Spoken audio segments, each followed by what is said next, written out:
And a pleasant good morning to you from the sports betting capital of the world, Las Vegas. This is Ramon Scott. Welcome to the morning steam here for Thursday, December 14th, an NFL Thursday. Well, I think it's NFL tonight. There'll be two football teams playing here in Las Vegas. Whether it'll be a professional game or not, I'm not sure, but that's our featured attraction tonight on Thursday. We got, of course, NBA basketball, NHL hockey, and a couple of college basketball games to discuss. Good morning, everyone, and welcome to the show. We're going to talk a little sports betting here for a couple of hours and preview today's sports betting card. Thank everyone for coming in early and getting us started. We'll talk about a few games from yesterday and maybe hash a few things out for the approaching weekend. How'd it go for you guys yesterday on Tony'sPicks.com?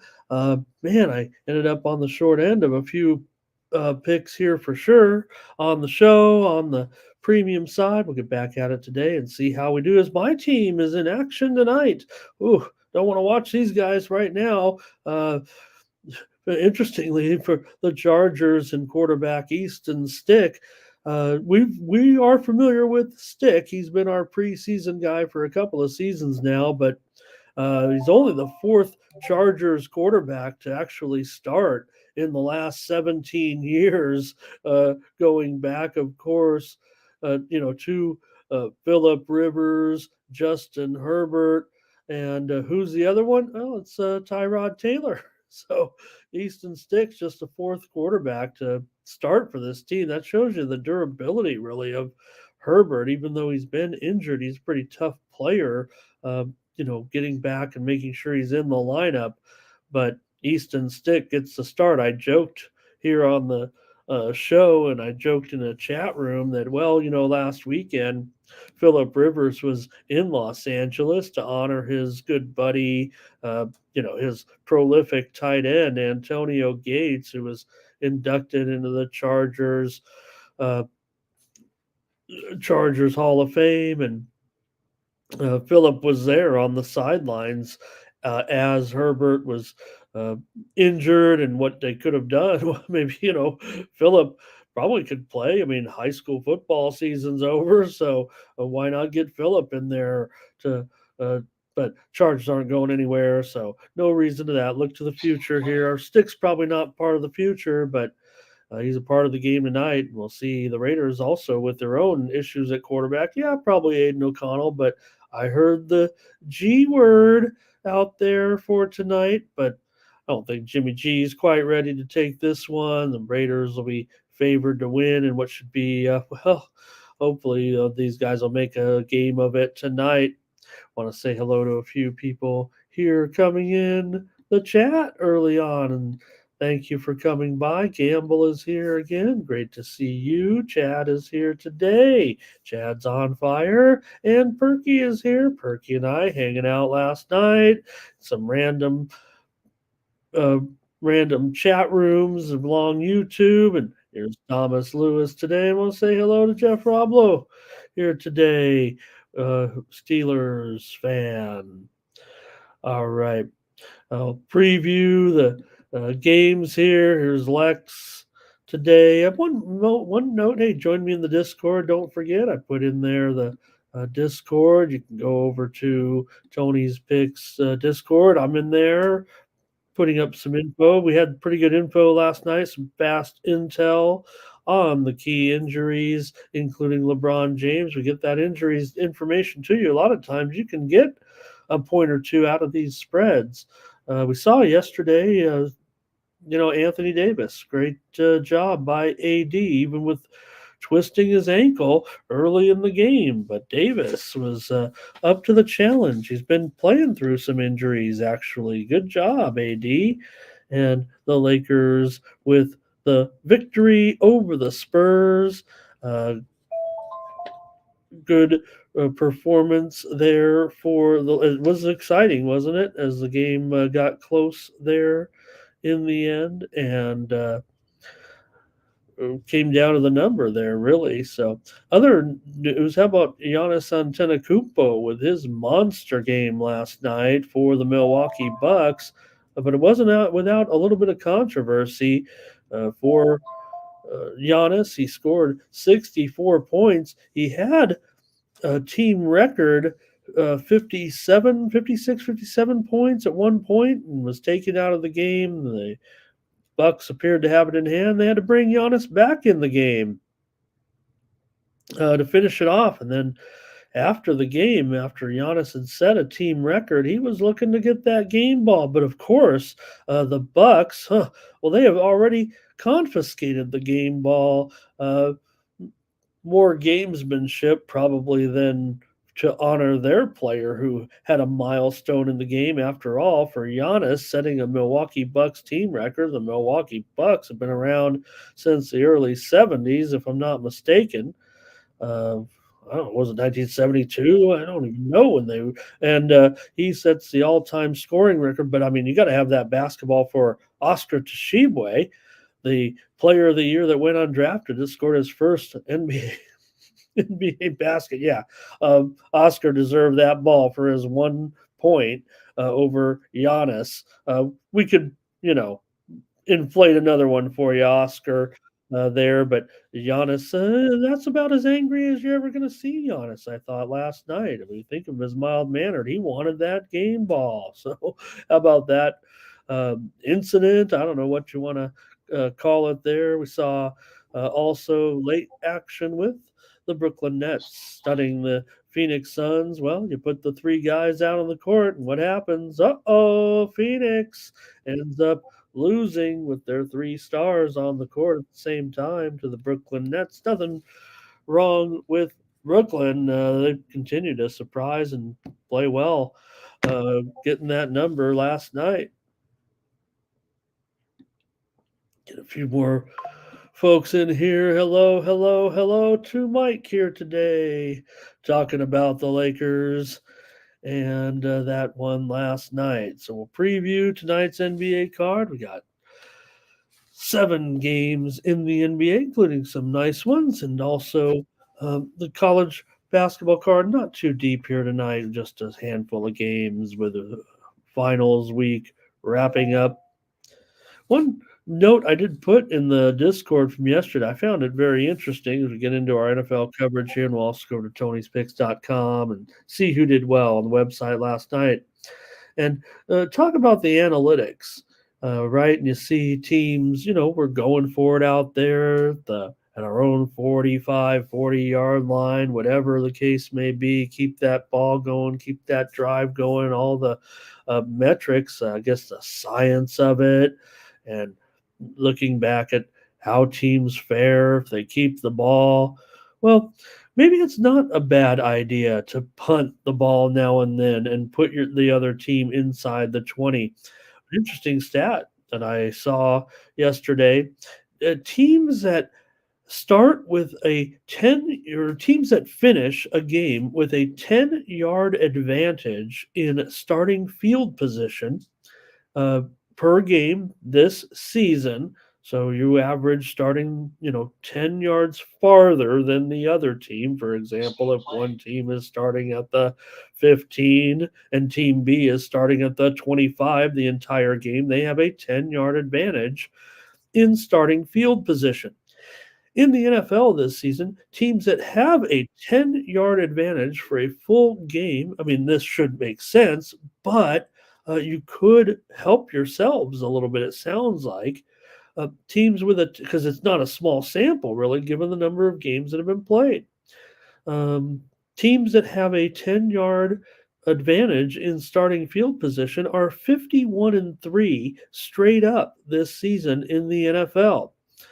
So that's about, obviously here we're dealing with, into this 3 or 4 games per week that end up with that. And it's almost a dead solid perfect. So, what you're costing yourself, if you don't get that first down, it's not going to be 100%. So you can't really look at it as if every time they're not getting that first down. But If you don't, I mean, there are obviously, if you punt, you're dealing with, 30 to 40 yards of starting field position. So how many of times are we giving up the ball? And even if the other team goes down and just scores 3 points, I guess those could add up. So for all the metrics, for all the science and all that, um, they didn't even blink an eye back in the day when a team was 4th and 1 at their own 47, and they just decided to punt it. I'm not advising anything. Yeah, Mike, check that one out, and uh, you might, with your statistical mind, figure out some percentages on that or something. All right, let's go to Tony'sPicks.com and see who did well yesterday on the site. I kept ending up uh, fading late in some of my games. Let's see who did well over at Tony'sPicks.com. It's Mindy Hahn, a smashing day for Mindy, 6-1 record. Great job, Mindy. The VIP account continues to roll right now, very hot. 3-0 record. Collins Brown went 80% yesterday for plus 294 units. Tiffany Mance had 67% winners for over 2.5 units of profit. Ralph Raymond and Ron Crawford both went 6-3 on the day for another 67% effort. In the green, and Tim Irwin and Tony T also 67%. Great job by the crew. Over the last 7 days at Tony'sPicks.com, it's Daniel Walasachuk. He's the leading handicapper here on the network with a 17-5 record, up over 11.5 units of profit. Nick Bartini, he's got that 67% winning percentage over the last 7 days and plus 9.5 units of profit. Tiffany Manser, strong percentage, nearly 5 units of profit. The VIP account, also nearly 3.5 units of profit. And Ralph Raymond is in the green over the last 7 days. Over the last 30 days, it's Nick Vartini. He's the face of Platinum Cappers, and he's up 28 2/3 units of profit over the last 30 days. The VIP account is up over 16 units of profit. Daniel Walasachuk has had a great month, and he's up 15.5 units of profit last 30 days. When we review these, obviously we're in the middle of the month here. And Joseph Schultz and Tiffany Mance also profitable. Click on our Premium Picks tab at the website, and that'll take you to the Premium Picks page, and you can grab multi-game packs from our team of handicappers, including Daniel Walasachuk today with a 3-pack, and Nick Lagaretos, a 3-pack as well. It's Europa League. I don't see the guys in here just yet. Maybe I'm not looking right now, but don't see the guys in here just yet. But it's a big day of Europa League action today. Certainly a ton of games in international club soccer, and of course we're ready to roll in Mexico tonight. Tigres America, a classic matchup to get it rolling in the championship of Mexico tonight. That'll be a good one. I think that's at 10 Eastern and 7 Pacific, if I'm not mistaken. They can set me straight on that.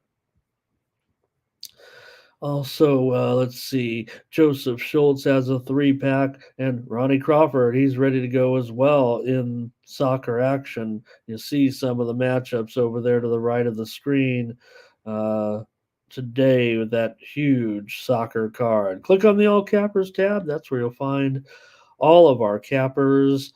Click on the handicapper of your choice. Click on their handicapper profile page, and that's how you get signed up. You can use the promo code TonyT at checkout to save 20% off all of our premium pick packages.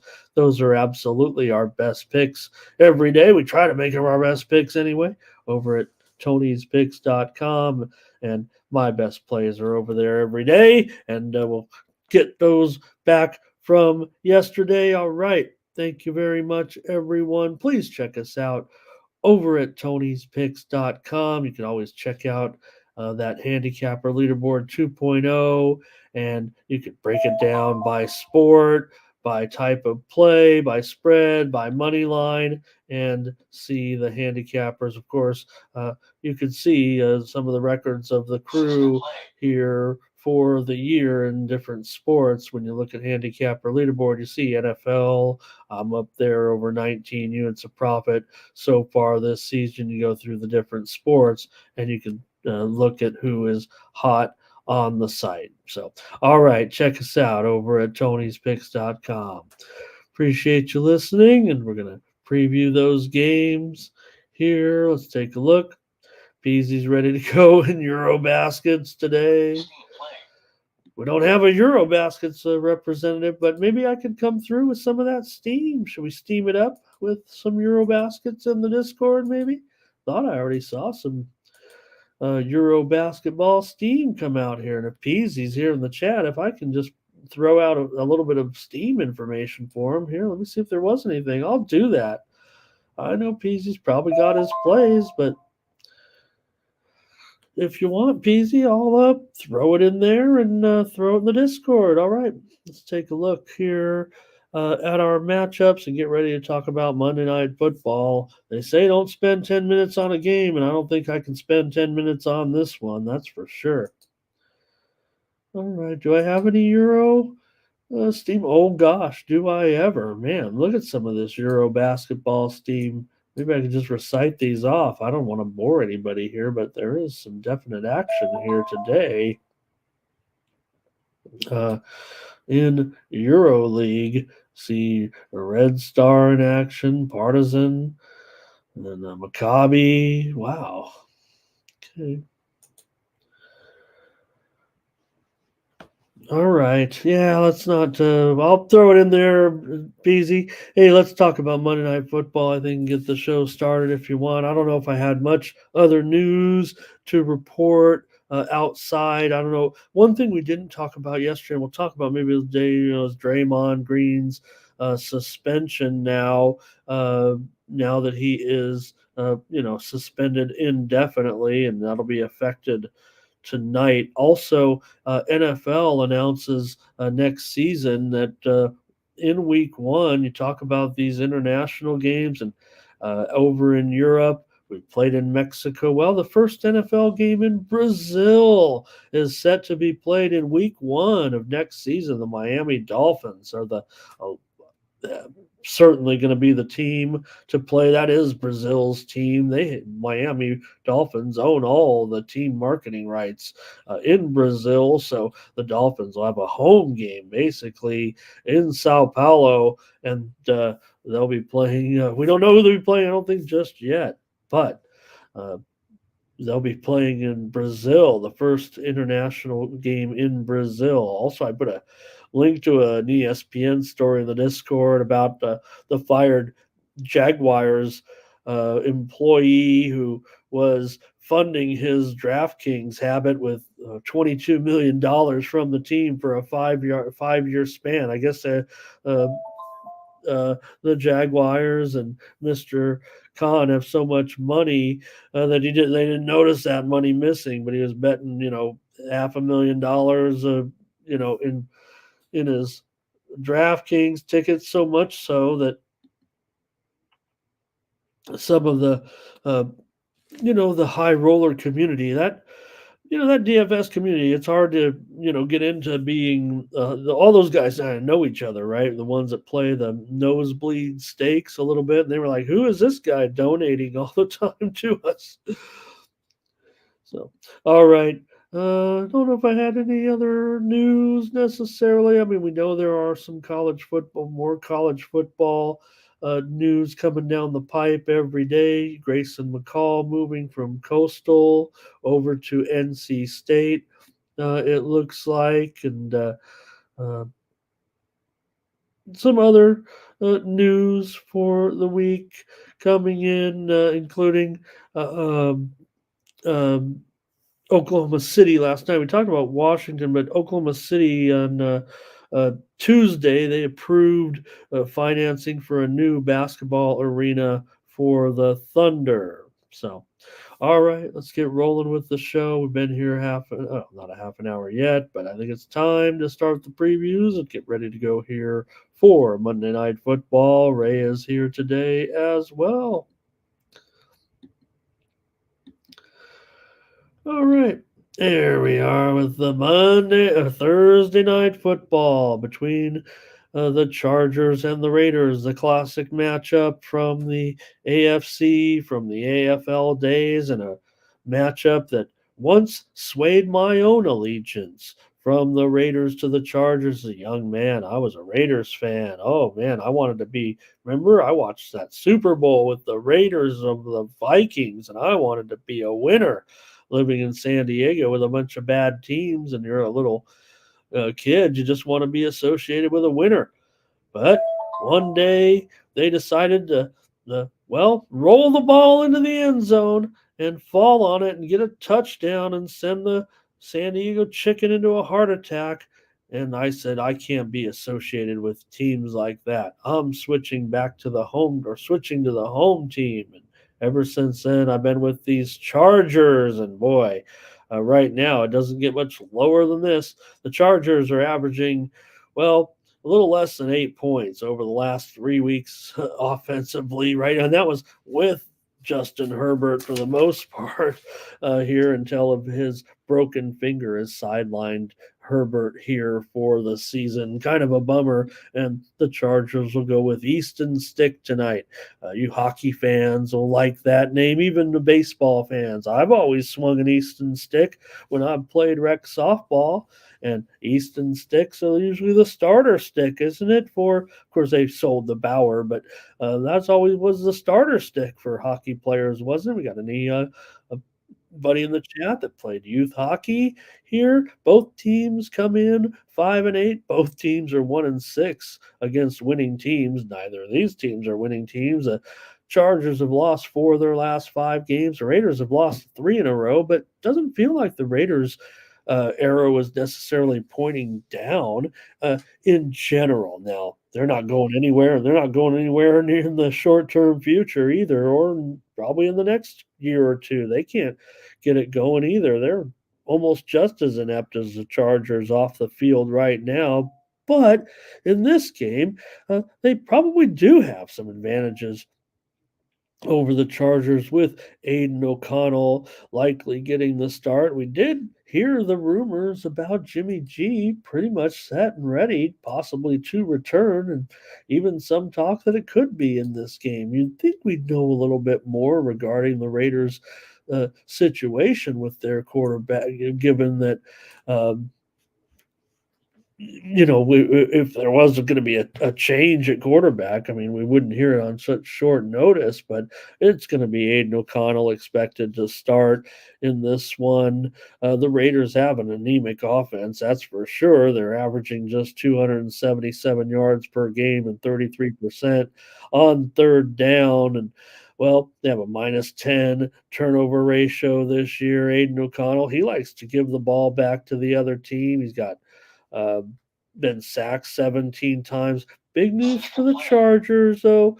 Not only is Herbert out of this game, but so is one of the best receivers in the game, Keenan Allen. This guy, he, he does get hurt sometimes. He's getting a little long in the tooth as well, but he's got a heel injury in this one, and he gets hurt a lot, but he's a tough player. Unfortunately, just not going to be able to make this one. Josh Palmer does get activated to try to pick it up, and they've needed it. The Chargers, one of their problems actually this season has been a lack of complement to Keenan Allen. The Chargers just haven't had that complimentary receiver like Mike Williams has been out most of the season. So you figure Crosby's going to be able to get after it right now.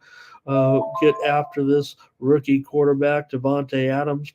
I don't know, probably could have a pretty nice game here in this one. Max Crosby, he's been hurt, certainly, but it doesn't seem to be slowing him down yet necessarily. So, not a great matchup. And, I expect this one to be a little bit ugly. Again, let's get back to the Thursday night under thing. one thing we've talked about is primetime unders, and that hasn't been the case with Thursday night. We're already going over on Thursday nights for the most part. I think it's now turned to 8 and 6 to the over, and what we've just said is that it's been mostly the short time of it. I better move this total. It is moving higher. I even see some 34 and a halves here coming into this one. I don't know how they're going to get that many points. Um, Austin Eckler has been ineffective, that's for sure, this season for the Chargers, and I don't know if they can get it together here on the road. Stick, did not look great last week in his appearance. Quite frankly, remember he had the ball knocked and stripped, and then he get another turnover as well. So I don't know if he's necessarily even ready. He's had plenty of opportunities with the Chargers in the preseason. Like I said, he has been the Chargers, bulk guy for a couple of seasons in the preseason. So he's had, plenty of work. Let's get your comments on this one. And I'm with Ray. I'm just going under. I guess I can just say it right. You guys are all under, it looks like, too. So, it's going to be. And Timmy says, can they score? Look, I think O'Connell has been, what is not okay, but what is not even decent, but maybe kind of doing okay in O'Connell. So, all right. Can either team break 10? I would imagine so. And but I don't know how much they can get more over that necessarily. Like I said, it looks like this thing's on the move to the high here today, but I'm going to end up going under in this one. Ninja will go over. Hello to Ninja today. Fernando says, take the Chargers. Let's trust Easton Stick. Let's trust these Chargers to turn it around. Oh, man, against the Raiders, I want to beat these guys so bad. But, it's funny. You think of the Raiders, and they do. This community does support them. I think they've already adopted the Raider way to a certain extent. And the Raiders also still draw their home crowd from other parts. So I think that's one thing that's always going to help this team stay relevant in the stands and have great crowds. I mean, they're the Raiders after all. So even when they've had these bad teams, even in Oakland, you still got the black hole type of feel. You got all that. So the Chargers will have no fans here. The Chargers have no fans. I'm like one of like five guys apparently. And I'm not talking about my dinner last night. So could it get boring? Yeah. Yeah. And thank you to Rodney. And maybe there could be some live betting tonight, but doesn't feel like it. Oh, but he says, look, if someone scores a TD early, it could get into the 40s here tonight. I said Chargers. Last three games, what? 6 point, is it 6 points, 7 points, and 10 points? Not necessarily in that order. Chad's going under here. I'm going under. I could put it at 33 and a half, I think, but no, everywhere's at 34 and a half right now. And I'll leave it at 34 just because I'm going to recommend the under. I don't know if it'll go down necessarily at all, but we'll see. I mean, Easton Stick maybe with the week of the full practice will certainly have a chance to be better in this one. But man, Palmer's your leading receiver. Johnston hasn't looked effective. Meanwhile, with the Raiders, you still have Devontae, and you still have Josh Jacobs. So I gotta think this one's gonna favor the Raiders, but I'll take the under in this one.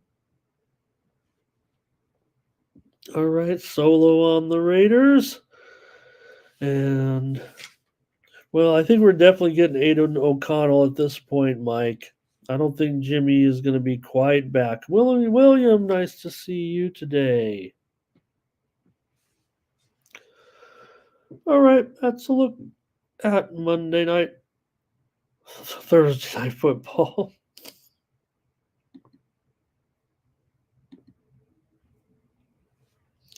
We got action in the NBA tonight following last night. Let's get into it right now and preview, talk about these NBA games for tonight. We got a 6 or 7 game card here, 7 game card.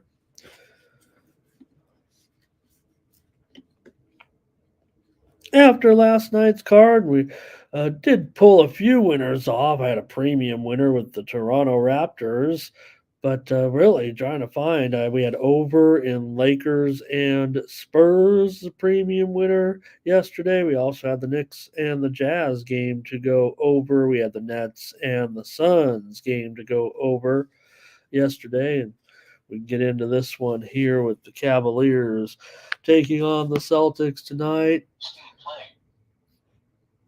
In this one, I'm currently showing the Celtics are a 9-point favorite for the most part, and that total definitely at about 226 here in this one. Well, let's get the stats going here and maybe talk about some of these trends for this game. The Cavaliers here, look, we talked about last game. I mean, possibly just giving up too many points. I mean, the Cavaliers certainly are still a strong, reputable team at this point. Certainly are going to be a playoff contender in the Eastern Conference. We're treating the Celtics like every game is a showcase game for one of the best teams in the league, and they just don't seem to be able to, pull away or cover big numbers against anybody. And here you're taking on a pretty quality team, and the Cleveland Cavaliers certainly. Spread wise, the Celtics have been very, very good at home as a 7-3 record, but they're starting to give some back here a little bit, and they've failed to cover in several games of late, including this matchup that was here just a couple of nights ago. Boston won that game 120 to 113 as an 11.5 point favorite 2 nights ago. So playing this a little 2 game set here in Boston uniquely enough. I think what they're trying to do is eliminate a little bit of travel. You're going to see this a few times this season. Fernando is ready to roll with his plays today, and he wants to go over in this one between the Celtics and the Cavs.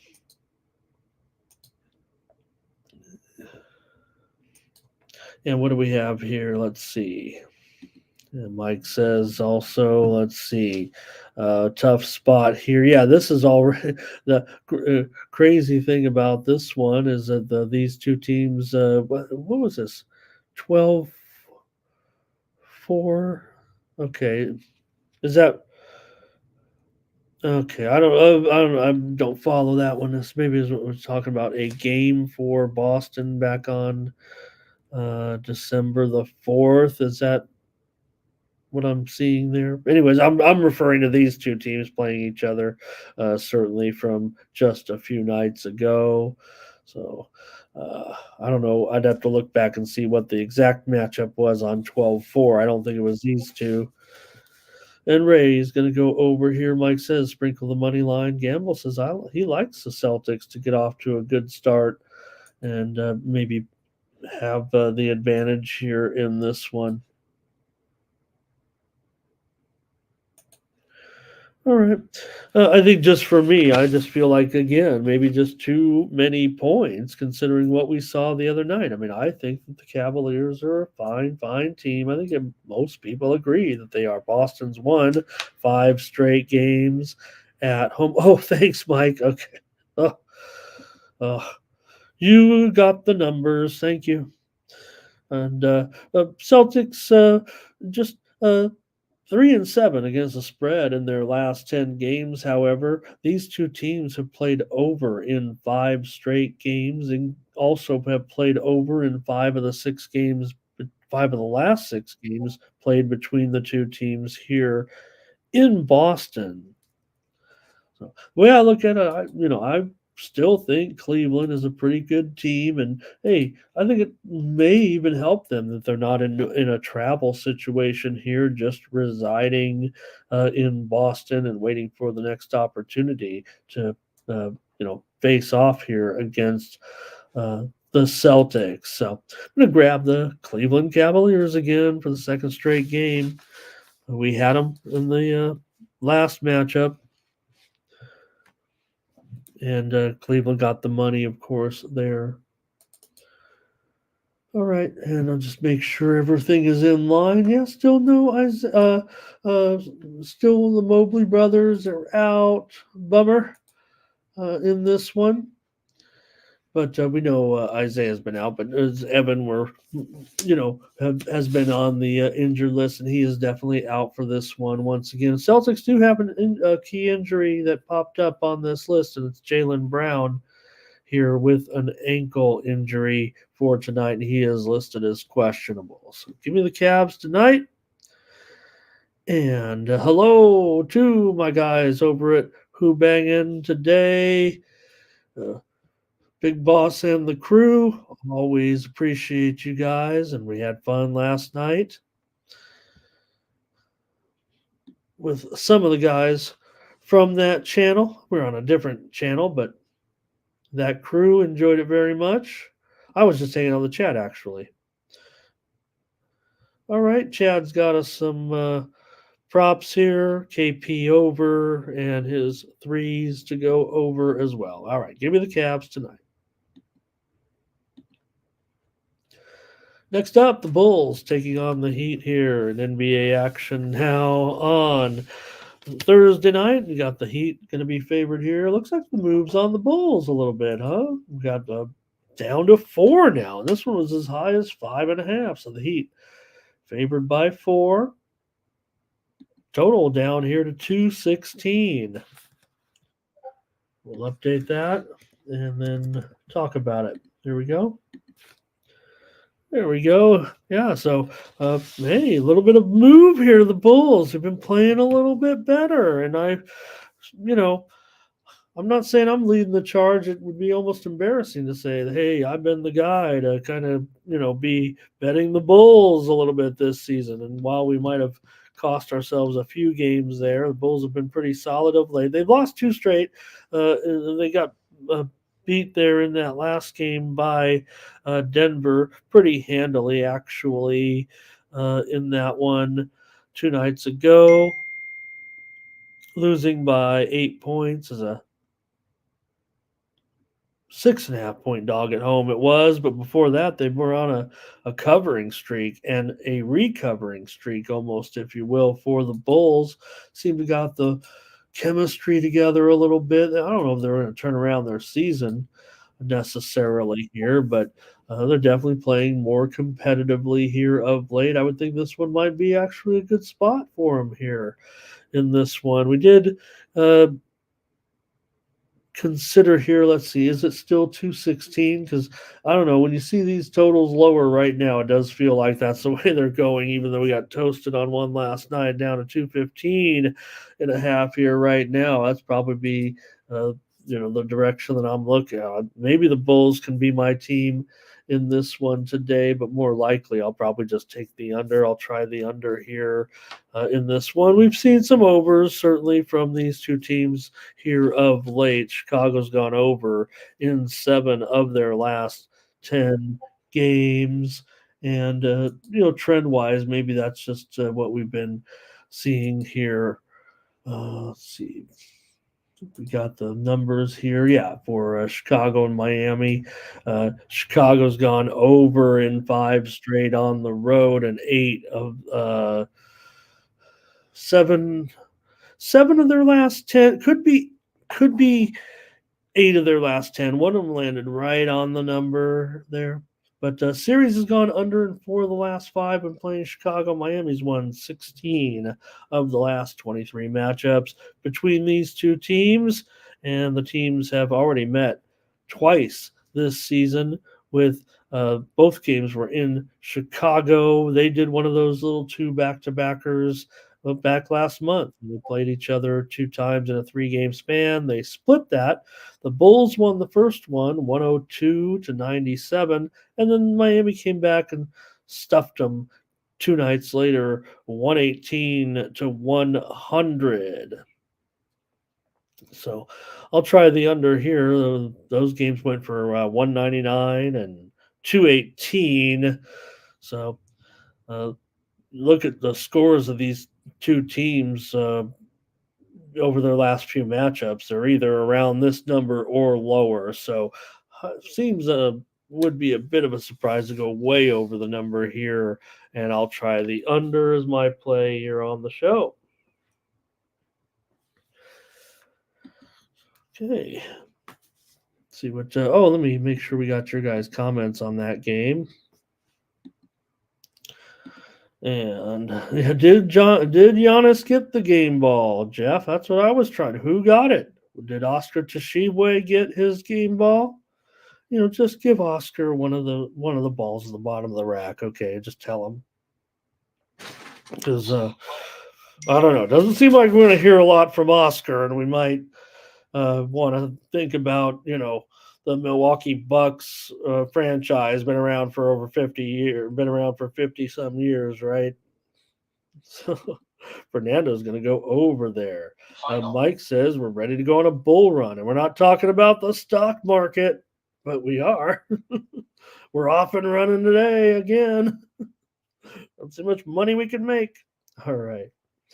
And Bulls by 4, it sounds like, to Ray. And Mike's talking Bitcoin. We're talking about the biddy. Hey, I want to say hello to Lauren L1 here today. Nice to have Lauren in the chat. And all right, R. Tomps, hey, nice to have you here today. And he's on the Bulls. Okay. Yeah, the steam came in on the Bulls, and I'm almost want to favor the Bulls here, or maybe I just feel a little bit more confident in this under. Seems like these teams playing unders against one another for sure. I mean, look at these. I mentioned those two scores. Yeah, one of them was 118 points in those two games, but talk about the few matchups from last year, last couple of matchups between these two teams. Yeah, it was back 8 months ago, 9 months ago, and even one last December, but 193 points, 100. 212 points, and one that went for 216 exactly here in Miami last December 20th. So almost a year to the day. They played almost Bulls won that one, by the way, 113-103. Not just the fact that they've been playing low score no ridiculous, nothing got into 220, 230 even the last 5 matchups. So all right, I'll try the under here. Let's go with that next one I put up there, the Timberwolves and the Mavericks. The Timberwolves, just one of the best teams in the NBA, no doubt about it. I mean, we can't, call it a fluke at this point. Oh, yeah, will they come back to earth a little bit? Probably here over the next few weeks, but when you're playing defense and it's going on for a quarter of the season like this, you're probably a pretty decent team that's going to have a big impact in the standings. I was trying to talk about, hey, let's try to get on Sacramento here to do some damage in the West. Well, the Timberwolves prices still aren't too bad for a team that's well on top of the not well on top, but on top of the standings here, certainly right now. And the Timberwolves to win the NBA championship currently are 20-1 or so, or maybe just a little bit higher at this point. They're behind uh, uh, teams like the Warriors and the Suns. I mean, the Suns. I mean, come on. I mean, the Suns are like 10-1. Are you kidding me? The Suns aren't. You saw what happened last night. Those guys aren't going to be able to get it together here, I don't think. I like a team like the Timberwolves. They're playing real defense. So Fernando here is on the Mavericks. So here today, and Chad says they're out of their league, man. Minnesota's playing great. Thank you, Gerardo. Lots of that with that Euro League today. I know we're going to need you. Mike says Mavs all day here. They get it back together. Wolves roll, make a statement game. So let's see if we can get some numbers here with this matchup. Minnesota, they're hot, they're hot, they're hot. They've won 6 of their last 7 games right now, continuing this roll with this top-notch record here. 17 wins, 4 losses, and can I mention it just one more time? And maybe I'll stop with the best statistic, but just want to make sure that everyone's heard it. Yeah, it's gonna be the third time now that I've said it, and eventually, if the Wolves keep playing this well, we'll stop saying it because they'll be in first place. And good point here by Rodney, certainly talking about the injury status here today of Anthony Edwards, listed as questionable right now for the Timberwolves, but we've seen him miss games so far this season, right? He's missed a couple of games. I think two, I want to say 2 games now total, 2 full games total this season. And you also have Jalen Clark out, but don't forget Kyrie is going to be out of this game as well. Derek Jones left the last game. He's questionable. And so maybe that kind of evens it out a little bit, but the spread here is down to 1.5 and 231 or so. But just for me, just a run that Minnesota's really been on here, just a terrific. They're not actually the public maybe kind of catching up to them a little bit, or the odds makers, I should say, because they are just 11. They are 11-8-2 against the spread. And Rodney says if Edwards is in, he'll smack him down here. All right. Maybe he will. Maybe he won't. It does seem like it was, a little bit significant there.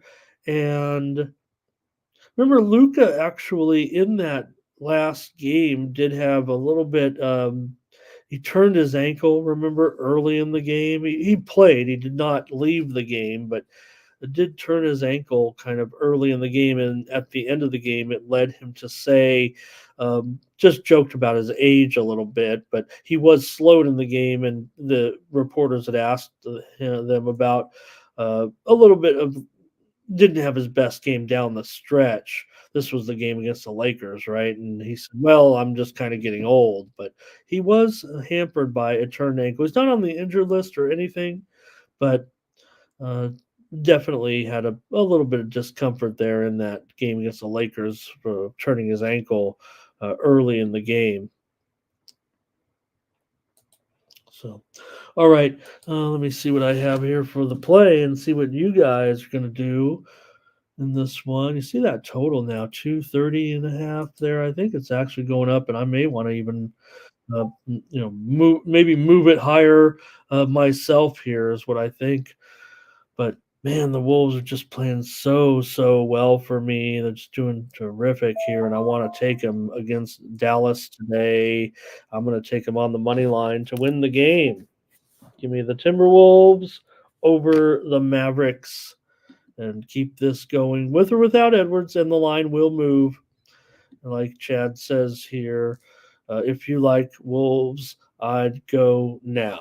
Line gonna move when he's announced in. Chad feels confident he'll be in, and I'll just make the play as recommended here. This is Wolves money line. First quarter Wolves money line full game. I think that's what that says. Wolves team total over.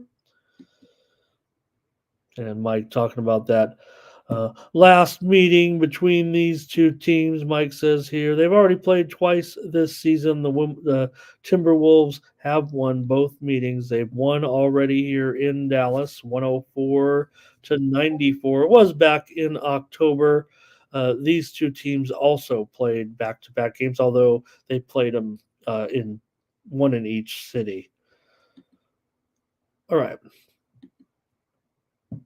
Well, this should be a pretty good game with the Nets coming in. They are playing a back-to-back here off of their win at Phoenix last night. So one of the tough things to do, obviously, you're going into Denver. You know it's going to be tough enough already. Playing the tough team Denver at home, going the high altitude. You're the Brooklyn Nets, but what do we like about the Brooklyn Nets? Hey, they should put green in the team colors because the Nets continue to produce here for backers this season. Man, the Nets are like printing money at this point. Not to mention, they're definitely doing well with that 12-9 record. Who saw that coming? But how about against the spread? 16, 4-1 this season. Do you just put your money on these guys every time? Look, the spread's 9 here for the Nuggets. The Nets play defense. We saw it last night, right?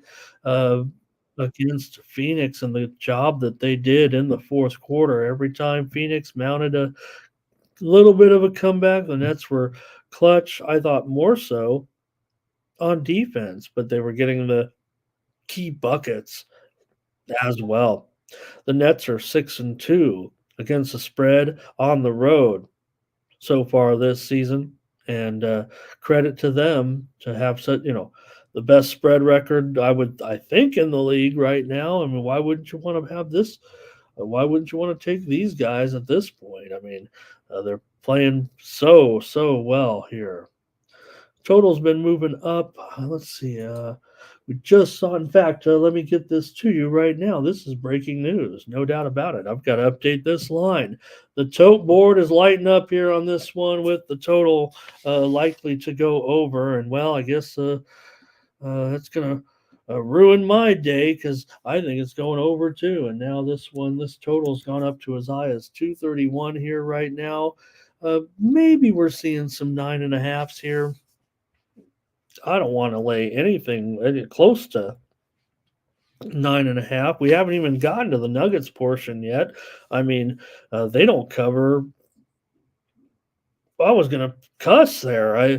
They don't cover anything of late. Now they are 5-4-1 against the spread at home. Give them a little bit of credit there, but 3-6-1 against the spread in their last 10. 8-14-1 overall. So big contrast in point spread records, with two good teams.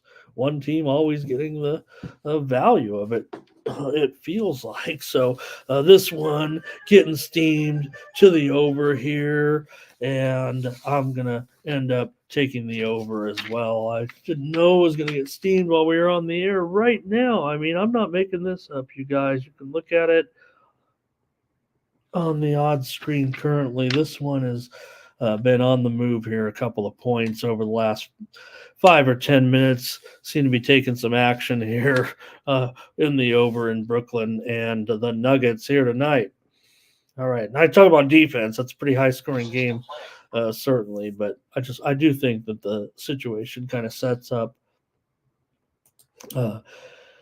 as more of an over here with these two teams, especially with the series. I know this is East West. They've gone over in 5 of the last 6 games when playing each other. Denver doesn't lose at home. Also, they usually fare pretty well. They do play some defense, but I think the Sharps are kind of seeing what I'm seeing here with this one, that I still think it'll end up going over. So give me the over as the free play here on the show. See what you guys have in this one. Lex will go under here with Nuggets. And that creamy nougat, he says there. Yeah. So definitely some factors here, right? And Rodney says, look, Denver can't cover against Houston. We know Houston's a cover machine too, though, for the most part, or at least, doing well. And our Tom says, don't forget about the injury status in this game. Well, I think that's what we're seeing here is that Jamal Murray was upgraded to probable. It was yesterday, so I don't think it's a big surprise here as to why. I don't think that's why the line is moving to the over, because that is something that pretty much was announced, and we were expecting him. KCP is out tonight with a concussion, and I'll go over, though, in this one. Ray's going under. And okay, Aaron Gordon also probable. Good news there also for Denver. So yeah, maybe there's a little bit to this, but just feels like the Nets, right? Again, we've been a Nets supporter from day one. We said, you know, trade those chemistry guys. And funny last night, right? Maybe I painted the wrong storyline for the Nets versus the Suns. Didn't turn out necessarily to be KD wanting it so much against Brooklyn as those Brooklyn couple of guys that were on the Suns. Maybe it was a little bit more significant of a game to those guys than it was to KD last night. So, oh, interesting here. Chad says he'd need double digits. The Nets are. I know Chad knows that the Nets. Hey, these two teams both have just 9 losses this season. So, all right, and I'll take the over. I'm going to respect that steam, and now that I missed it a little bit, I don't know if it's going to make my premium.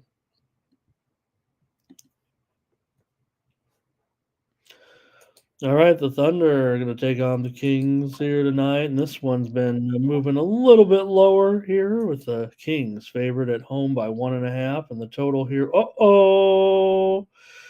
This one may be getting hit too right now. Let's just stand by. Uh, I just saw Circa move to 245 on this game, and I'm wondering if other books are going to follow suit. Bovada seems to have taken it off the board temporarily here. So, what are we seeing here with this one? I'm thinking this one's getting lit up. There's not, I don't think, any key injury information or news to report that's going to make the line move like this. We're already talking about pretty high scoring total here yesterday. Yeah, we could have talked about that Bucks Pacers. We talked about Giannis, but don't forget the highest total in NBA history yesterday did end up going over. And each time it seems like we're getting a new high total.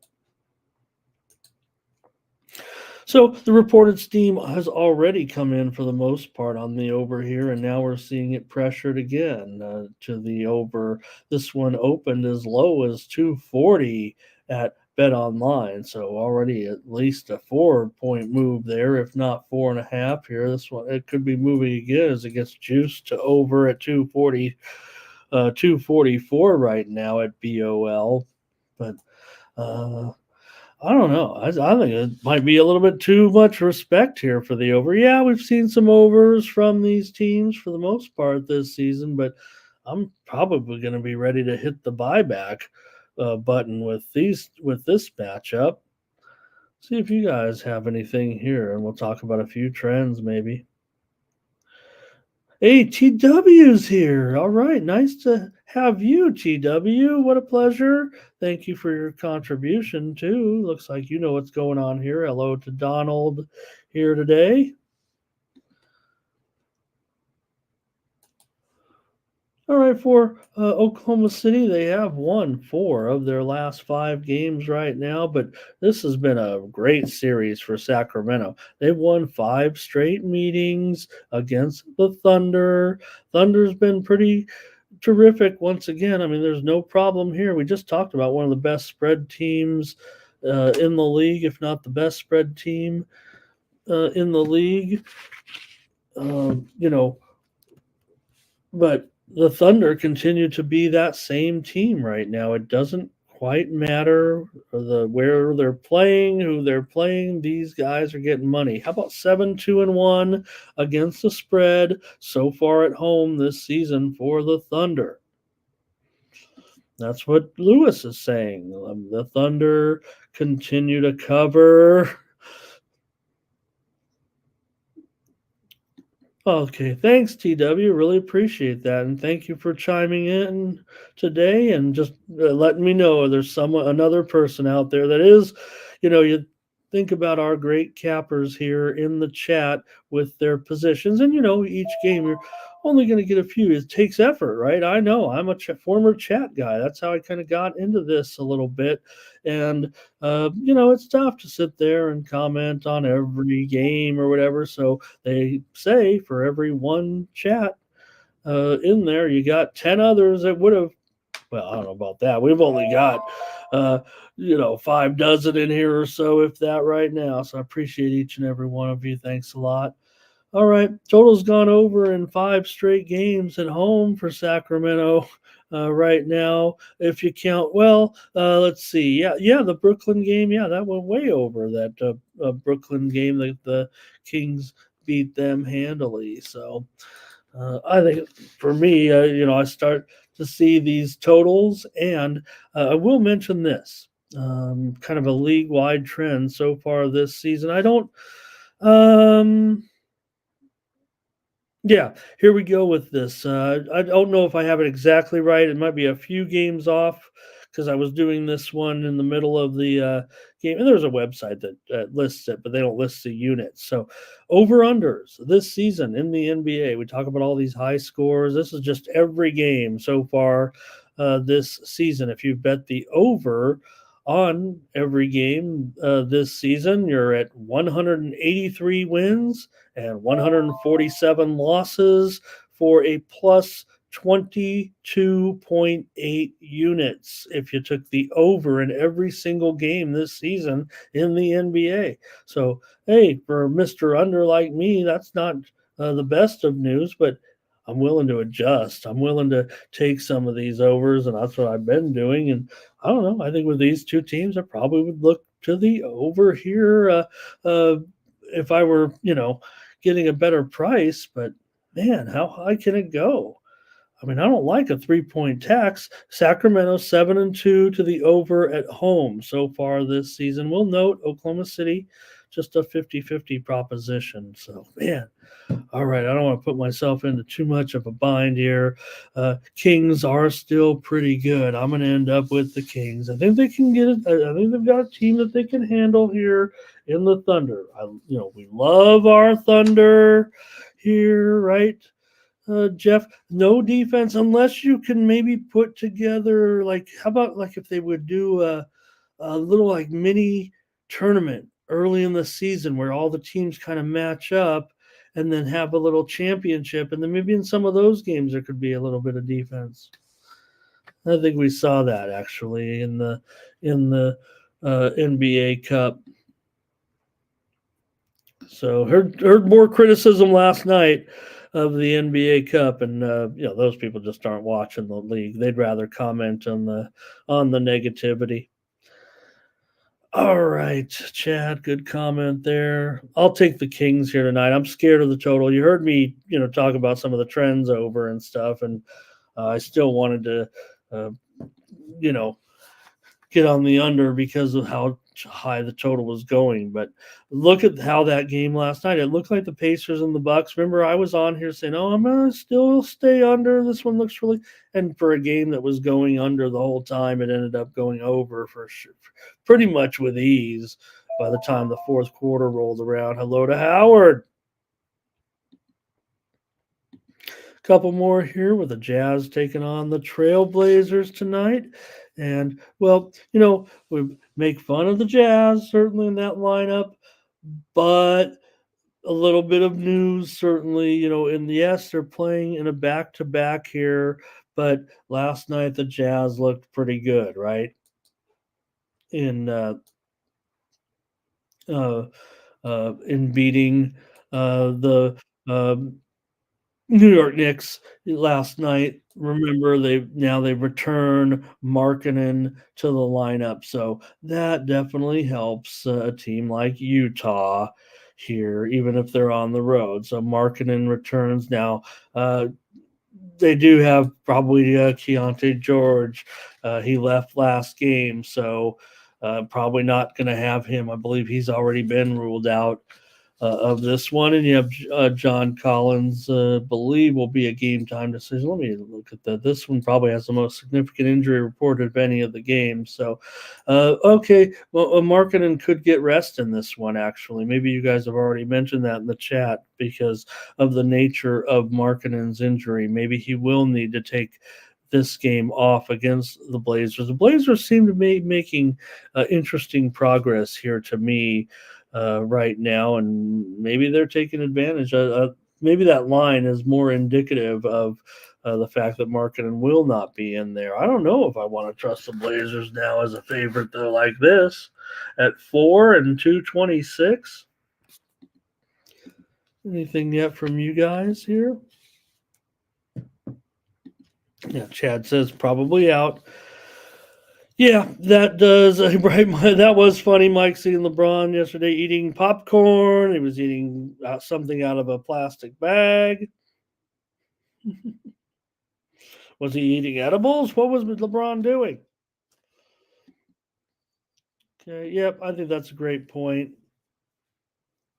And yeah, the Blazers feel like a team to me that maybe we can get some value in the future. I think the fact when they've returned kind of uh, Brogdon to the lineup. Actually, maybe I should look. I think he's on the injured list too. He's questionable for this game. So there are definitely injury situations here in this game. Jeremy Grant is out. Ayton is questionable as well. He's got a tough matchup, I would think, anyways, in that one. So, okay. Here with the Jazz and the Trailblazers, Portland's covered. Let's see, last 8 games. Is that right? Right now, so Portland on a pretty good run. They've covered 4 of the last 6 meetings between these two teams. They've also uh, Utah's gone over in 4 of their last 5 games. That's interesting because these two teams kind of been producing some unders. You look at Portland; they are 9 and 12 to the under so far this season. And Brody's, there are better games to bet. not the best of matchups here necessarily, huh? Well, I get it, but we got to make the call somehow. Someone's got to win this game uh, for me tonight, and I think that is a good point. I will take Portland here, Markkanen going back out. Look, I've not had a good little run with Utah here of late, so I don't want to lay 4 points as a premium play. I hardly want to do it here right now, but do want to take a play, and I prefer the Blazers. I guess I could take them on the money line. I don't think I've ever done that on this show. All right. One more in the NBA tonight as it is with those Clippers and the Draymond less Warriors. The Draymond less Warriors. Yeah. How long will this suspension last, do you think? Could it be 10 games, 20 games, full season? Very unclear right now. Suspended indefinitely. I imagine that's pending review of all the incidents put together, and then maybe Silver can come down and kind of determine. Maybe after the last one was just a couple of weeks ago, not even, right? 2 weeks ago that he put Rudy Gobert in that headlock. So, look, we've seen enough talking heads. You don't need me here. We just haven't talked about Draymond just yet, but there is history. I mean, this guy's had temper problems dating all the way back to college. He's a hothead. And I guess maybe if you could just try to teach a guy one lesson. Now, Draymond will always tell you, I am a competitor. I am trying to win for my team, and I am willing to do anything to do that. It's the kind of player you want on your team, quite frankly, and that's been a great key to their success with their two, sharpshooting stars. Not was the softer players, just different types of players, and Steph and Clay over the years, their championship core. And Draymond's been that guy, the rebounder, the worker, the enforcer type of thing. But it's just getting out of control. And people can say, there's something going on with this guy off the court, whatever it is, it doesn't matter. You just got to put a stop to it. So maybe just, maybe they'll punish him 20 games here and maybe teach him. All you could do is try to coach the guy up a little bit, suspending him and say, you got to stop doing this. Otherwise you're going to keep getting suspended. So they'll be without Draymond moving forward, and that one it does feel more significant than a lot of uh, players that kind of are could be missing here. So, hello, Velo, nice to see you here today. Yeah, but it is over the top a little bit, right, Velo? Looks like just getting even the thing with dating back to the incident with Poole, but you know, kicking guys in the nuts. Can I say that? Um, right. I mean, he's done a lot of questionable things. All right. I think Fernando. I think he might have been chatting. The Warriors win by a headlock. I think he's saying win, and just maybe set it into his phone there. Maybe the Warriors can get the money here, but I don't know right now. I mean, I look, the Clippers are not a happy cover either. It feels like you can't find a winning bet necessarily in this game. It feels like to me, and could be, no doubt, Jeff. I think that's a great point. I think maybe he should just really take on some true, and some true anger management courses. Right? I mean, I don't know. I've never been to something like that, but Rodney says, "Do I have the line wrong here? At 5.5? Has it moved?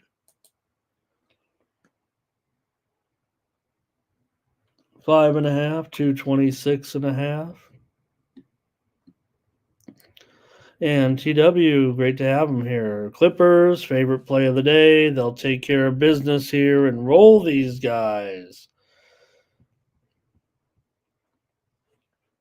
Yeah, I think that's kind of what makes it a little bit tough is the fact that the Clippers never really one to be trusted here as a favorite. So Jeff says he likes the under, and that's interesting with Draymond out. Of course, with the Clippers, I mean, you're always, at home especially. I mean, you're always almost going to gravitate to the under.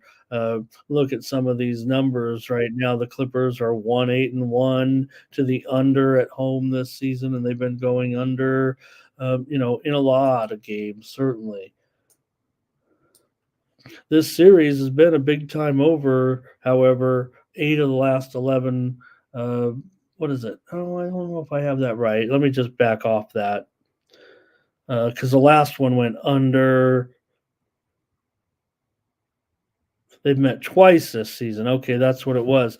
And the matchup here was back in December, 113, 112. Clippers won that one by 5.5. They did not get the money. And the meeting at Golden State was a 120 to 114 victory for the Warriors, and they won that one by 6 points as a 2 point favorite. The Warriors have gone over in 8 of their last 11 games, and the total's also gone over in 4 of their last 5 on the road. TW watches the show, and I don't know if I coined team chemistry. Well, maybe I did. And I don't know if you're just saying that their chemistry is heating up, but everyone knows I like to make fun a little bit of the Clippers and these guys. And I don't know. I just don't want to trust them. It feels like to me as a favorite, I just don't, feel like I trust the Clippers to lay any points. Maybe the Warriors, could do something here without Green. You're getting a little bit of extra points, I guess, is the way that I can put it. But all right. Now, for me, y'all are going to try the Warriors here, plus the points without Draymond. Maybe, just maybe, we can go against the Clippers here in this spot as they'll get favored by big points. So the Warriors, funny, right? They don't seem to get totally blown out unless all the guys are out. And we're still got, our shooting stars here in this one. So I feel contrarian today after yesterday. That's it for the NBA. Appreciate it. got a couple of college games we're going to look at. We already see a comment in there from Kirk. Nice to see Kirk here today. Let's talk about some college basketball. He's also just given us a soccer play. And we'll start with my featured college basketball game of the day. It's the one that Kirk Gray was just talking about between the Furman Paladins and the Tulane Green Wave. Well, it's always a special day when the Paladins are taking on the Green Wave here. And the reason why I've selected, well, other than the fact that there's a limited schedule and not any really marquee matchups, is look at that total. This says like the Milwaukee Bucks and the Indiana Pacers of college basketball here, it looks like today with Furman. And, you know, what's funny about it is this total's been totally slammed to the under. I think everyone took one look at it, right? The funny thing about the NBA is college is compared to the NBA and some of these high scoring games is sometimes there's just not enough time to get there. Yeah, we are seeing some scores, a little bit of 90 to 80 action, but think about that, right? When you see 90 to 80 and you're like, oh boy, high scoring 90 to 80 wouldn't even get you here, wouldn't get you home in this one. And this totals, 172.5 total. Those lines about 7 in this one. So, look, I got to respect what some of these sharps are doing with the under in this game, but man, I think it feels like it was set high for a reason. Now, I guess they're just slamming it under, and that's the way to go. But I don't know if that's going to be necessarily the case. I think Tulane probably puts up a pretty big number. They are the team that got steamed. I'm showing it up to at least 7.5 right now, and feels like by the indications to me, like Tulane is the team that's going to get the 90 points here against Furman. So I don't know what how maybe Kirk can clarify what he thinks there about the comments about what he said. Let me see here. Okay. Oh, Chad. Hey, how can we not have a challenge? Okay, we went on the same games. Well, that happens, I guess. That's funny because I'm, kind of gun shy on the card a little bit. So good job. Maybe we'll get it. All right. Anyways, with Furman and Tulane, look, total's gone down 3 points. I don't know. I don't want to say why or how, but I'm sure it's just the sharps who are always willing to just, take the obvious number here. But look, both teams are 6-2 to the over so far this season. You look at Furman, they just gave up 97 points to Arkansas. They were in a game with South Carolina State that went for 164. That's still short, but their game against UAB, they lost 92 to 86 as a 5.5 point dog on the road, almost an exact similar situation to this. And that one went for 178 points. You have Tulane, they just gave up 106 points in their last game to Mississippi State. They also played at Fordham in a game that went for 170 points. They played against Prairie View, and that one went for 175 points. So do see some big numbers. It's hard to get there, man, but I think it's going to get there. I want to go over here, especially at a discount. Here's the thing, the value meter. The value meter is on for me here on the over. If I was at 175 at one point, I don't know, it's got to be value. Furman has gone over in 4 of their last 5 road games. Tulane's gone over in 8 of their last 10 home games, dating back to last season. And TW says maybe Furman gets some money. I don't know, man. The thing that worries me a little bit, I'll go ahead and take the over here as my free play because I think Tulane is set probably for, substantial win. I guess. Furman comes in with a 500 record at 5-5. Tulane is 6-2 overall. They don't cover many numbers. That's the problem, but neither does Furman. Furman is just 1-5 in their last 6 road games against the spread, dating back to last season. Tulane pretty solid already, 4-0 at home. Tulane is 0-3 on the road. That's straight up. Furman 2-6 against the spread so far this season. I'll go over.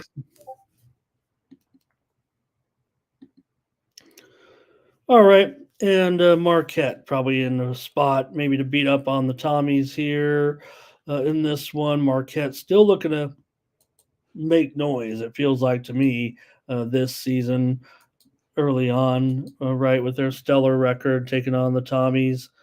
Here, maybe they can, just maybe they can name the score, and I've got this one to go over, man. I think the Tommies come in here and can kind of put up a pretty big number.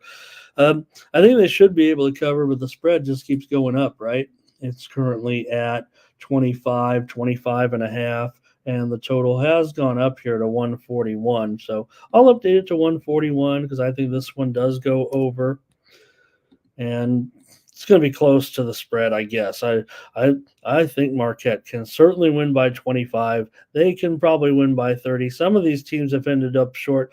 A big upset yesterday of a 25-point spread. Just have to throw that in. But again, we were dealing with Northwestern, supposed to be a pretty decent improving team, taking on lowly Chicago State, Illinois teams. And man, that was one of the biggest, if not the biggest win in Chicago. I know they won one other big game, I want to say a couple of years ago. I think they had a losing streak though, and they won a game, and that was the big win. And they upset somebody good. But this one was beating Northwestern on the road last night. Chicago State, actually, that was probably unheralded biggest story of the night last night was Chicago State as a 25-point underdog, were they, in that game, beating Northwestern by 2 points. I think it was 67-65. They were a 25-point underdog. We had Northwestern, so if anything, timeout is what it felt like. For the Tommies, they are 4-1 against the spread on the road so far this season. So that certainly is something to note. But I'll just okay. What did I say? I'm going to take the over in this one. The reported steam did come in on the under, but I don't see how that's going to happen. I would have to think that at 140, look, Marquette's probably going to have to score 80 into the high 80s here, but I figure they could probably do it. I would against Marquette. I mean, against St. Thomas. After all, Marquette just scored 78 points against Notre Dame. They scored 86 points against Texas. They scored. Here's a game maybe comparable. They played Southern at home. Now, St. Thomas is better than Southern. Southern is very bad. But they did cover 32 and a half in a game that went for 149 points in a 93-56 victory. Yeah, and that's just it. I think maybe they do have a certain level of everybody on St. Thomas. I don't know if I want to play Marquette, so kind of like that. All these sharps. Hi to Thurman, and Thurman obviously just one game too late. I mean, even Mike here. I don't want to go back to the old, but we're on the college basketball segment at least, and he liked Furman, and I would just wonder if Thurman is on Furman, because then we might have something. All right, give me the over in this one. That's all I'm previewing in college basketball today. There are other couple good games: East Carolina, Florida, Jacksonville State, and Wisconsin. Definitely saw some action there. And let me just clarify right now. Oh my gosh, are you guys doing this to me? Are you guys steaming this thing right now? The Furman Tulane game.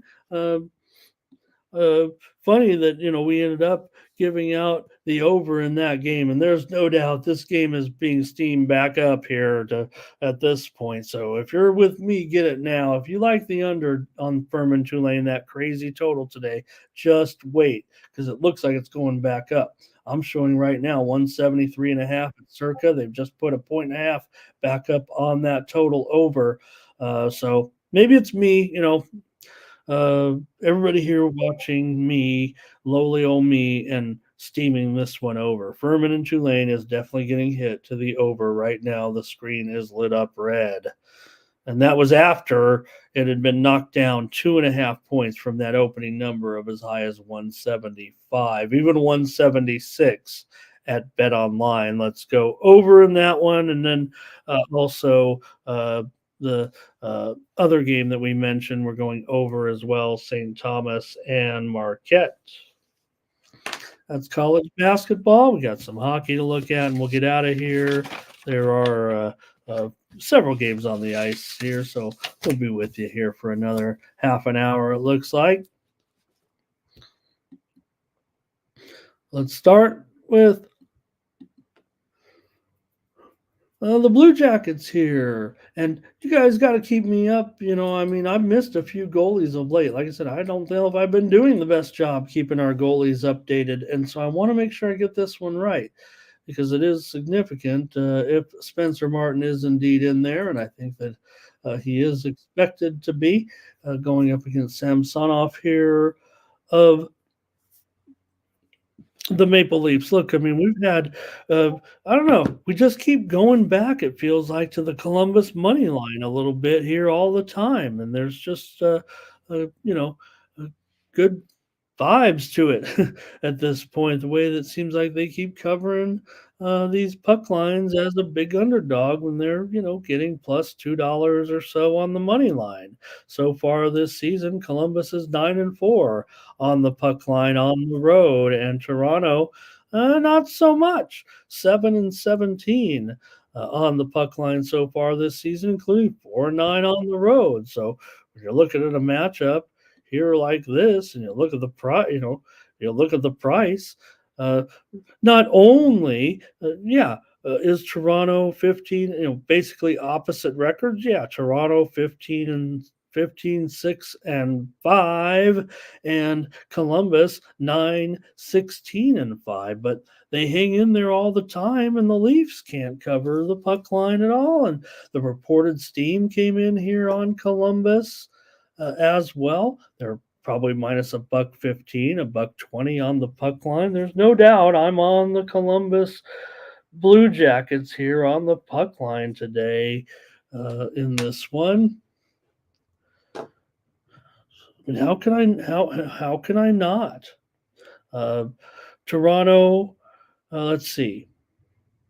Oh, they have not met this first meeting of the season. Oh, wow. Okay. Oh, wow, Salty. So interesting there. Wow. These guys play 1-goal games, huh? That's always good. Is that what you're saying? Well, that sounds good to me. Let's see if I can add to the trends a little bit, at least for a few comments here, for a few notes here on this one. But for me, it's not just the puck line, right? If you look in general at the two teams and where their success necessarily is coming. Toronto, yeah, they're 8-4 at home, but they're often a considerable favorite. They're a break even proposition at home so far. But really, it's Columbus that on the road. Look, they're terrible. No doubt about it. They're 2-8-3, but they just hang in there almost all the time and stay within a goal. Now, last two road games haven't been that good for them, no doubt, but they've covered 7 of the last 9 meetings. Maybe that's what Salty was referred with. Yeah, 7 of the last 9. Do you have it? Salty, it looks like. Oh, he was saying 12. Okay. I've got Columbus covering 7 of the last 9 games. Columbus has covered the puck line, and they're often just getting the goal and a half. So that's kind of what I like about it also. Nothing to like about the Blue Jackets money line on the road. That's for sure. I mean, they're one of the worst teams in the league, if not the worst, on the road so far on the money line, but they just seem to hang in there for some reason. They're 2-8-3 on the road so far. They're down 7 units, but a winning puck line record for sure. And I'll try them here today.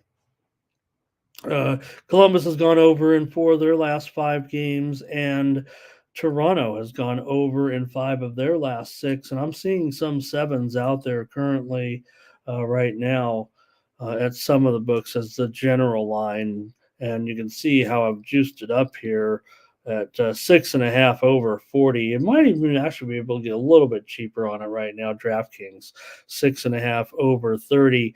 I'm not necessarily recommending the over here in this game. I don't think just yet, but certainly a lot of the talking heads talking about the scoring of this game. Maybe this is one I've heard most talked about as far as the over is concerned, but I'm not doing it just yet. Give me Columbus. Yeah, this is what we came for, except it seems like the last we need to get it tonight. Let's just say that. Okay, here's the Capitals and the Flyers. So yesterday, right, the Flyers on the back to back, and I had Hart listed in there, and I think it will be Hart tonight. But Urson got the start there in last night's, uh, not last night's game. 2 nights ago, right? Urson was in there. Flyers didn't play last night, but Urson got the start last time, and I had Connor Hart listed, and I think it was obvious they were going to go with Urson. So that was the one that kind of knew that I wasn't doing my best job for you guys. How about that? Hey, Lindgren, no, could be the goalie here for the Caps. Let me see if I can maybe have to maybe update that.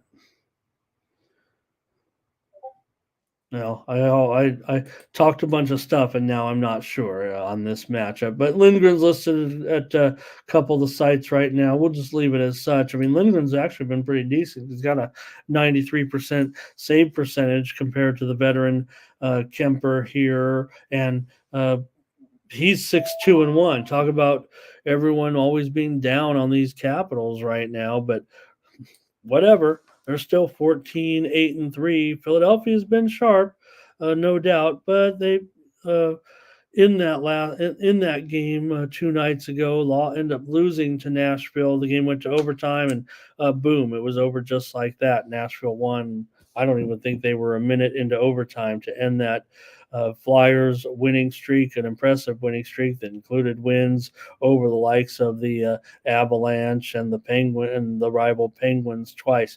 Washington, they kind of, gotten back to what people were expecting. They started going a little bit of a losing streak, but since then, they beat the Rangers at home and they handled the Blackhawks the other night. So I don't know. I think the Capitals are playing pretty well again right now here in this one, and probably worth a little bit of a look to me here. But look at that total, 5.5 over 25. I think that says everything what we could be dealing with here now. Again, I think I'm unclear as far as what's going to happen in goal, but considering the matchup of these two teams, they've already met this season 4 times, and 3 of the 4 meetings have gone under. I think this one's going under as well. I don't know if there's any 6s out there currently. Well, Bovada 6 under 25, but looks like all the domestic books here are at least at 5.5. I've got to think this one's going under. I mean, the Flyers have been an automatic under of late. One are they? I think they're 1-9. Check it out. I'm going to have the trend here. 1-9 to the under in their last 10 games. The Philadelphia Flyers. That's almost a philosophy at this point. And the Capitals have been going under as well. They've gone under in 2/3 of their games, basically 8-16-1 to the under. These two teams are combined 19-33-1 to the under so far this season. Philadelphia has covered the puck line in 5 straight games. They've also won 4 of their last 5 games before that loss. Rodney says he does like Philly in this one, however. I've got the under 5.5 as my play here. I don't know if I can necessarily not want to play the Capitals. Maybe I got to find out the goalie, but I don't know if the goalie is actually going to matter for me here in this type of matchup. I just feel like the way it's going to. Flyers have won the last 2. They won 3-1, 3-1 in Washington. Back on. Oh, I'm sorry. I've made a gross mistake here on this one. So, first meeting between these two teams this season. Those previous meetings were late last season, so a little bit embarrassing there. But this is the first meeting of the season between these two teams. Let me see if Washington has won 6 of the last 8 trips here into Philadelphia. That's solid. Okay. All right. All right, Hurricanes and the Red Wings here in Detroit tonight. You got Kochetkov in there for. It looks like Kochetkov, I think, is what they're expecting here tonight. Hearing some talk last night, going up against Husso and the Red Wings. Detroit's gone over in 5 of their last 6 games, but Carolina's gone under in 5 of their last 7 games on the road. Carolina had been struggling once again. They've been really inconsistent up and down, it seems like, this season, but they did get a win at Ottawa in their last game to stop a losing streak, to kind of salvage it a little bit here on this long road trip. They've been out here on the road for well over, seems like 2 weeks now here, and I think they're finally wrapping it up here. At least we're playing Detroit tonight, and the Red Wings are coming off a win over the Blues 6-4 a couple of nights ago on the road, and they were on a 3-game losing streak. Remember, and that was a couple of teams that were meeting, coming in with a losing streak. So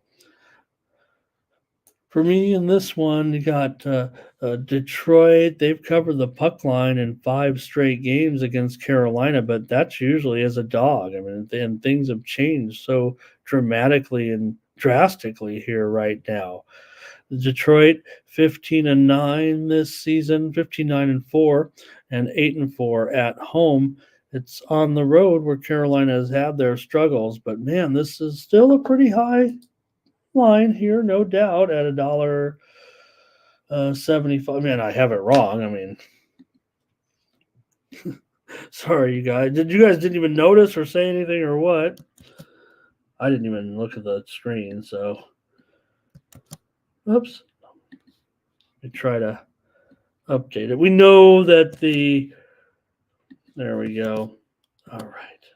There we go. We know that the Hurricanes are the road favorite here. That's what I meant to do. And for me, right? So here's the thing on this game. The Sharps are all over Carolina. They've been hitting Carolina from the get-go.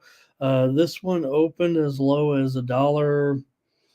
Let me see. I got it for you. This one opened considerably lower at some place. This was really early in the betting cycle, but let me see what I got here. Bet Rivers actually opened Carolina as low as $1.29, which maybe makes sense if you look at the records of the team. You know, both teams are over 500. In fact, Detroit has a slightly better record than Carolina at this point, and it doesn't quite make a lot of sense here to me. Let me see. I'm getting a little bit of info here. Capitals and Flyers.